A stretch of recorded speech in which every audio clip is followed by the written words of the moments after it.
Bonjour à tous, dans cette vidéo nous allons faire un point méthodologique sur les unités et les conversions d'unités. Donc je vous rappelle le tableau de conversion. Donc ici j'ai choisi de travailler avec une unité que vous connaissez, qui est donc le mètre. Dans la partie gauche du tableau, on trouve les multiples du mètre, qui vont du décamètre ici au gigamètre. Et dans la partie de droite du tableau, on trouve les sous-multiples du mètre, donc du décimètre au nanomètre ici dans ce tableau.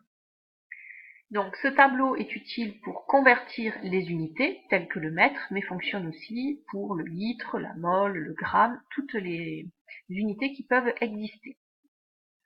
Donc si on prend un exemple de 1 km, 1 km que je convertis en mètres, ça me donne 1000 mètres.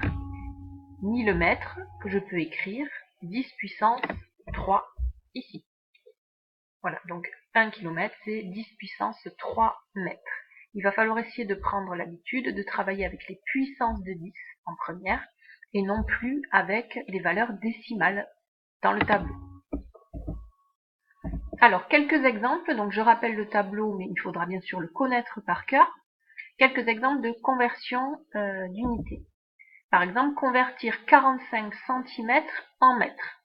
Donc j'identifie dans le tableau la puissance de 10 qui correspond au sous-multiple centimètre, donc 1 cm est égal à 10 moins 2 mètres. Donc dans ma conversion, je remplace centi par 10 moins 2. Et j'ai donc réalisé la conversion. 45 cm égale 45 fois 10 moins 2 mètres. Un deuxième exemple, convertir 0,54 micromètres en mètres. Dans le tableau, j'identifie le sous-multiple micromètre, donc 1 micromètre est égal à 10 moins 6 mètres.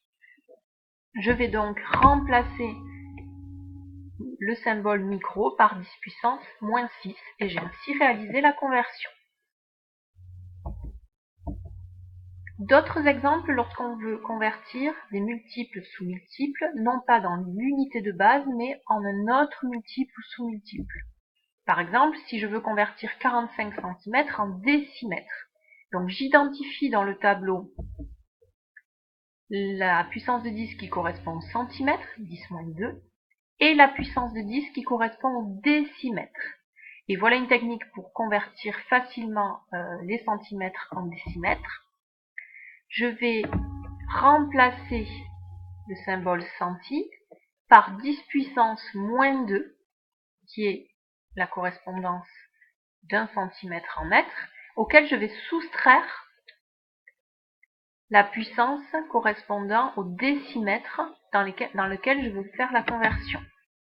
Et ensuite, mathématiquement, on calcule la puissance de 10 correspondante et on obtient 45 fois 10 puissance moins 1 décimètres.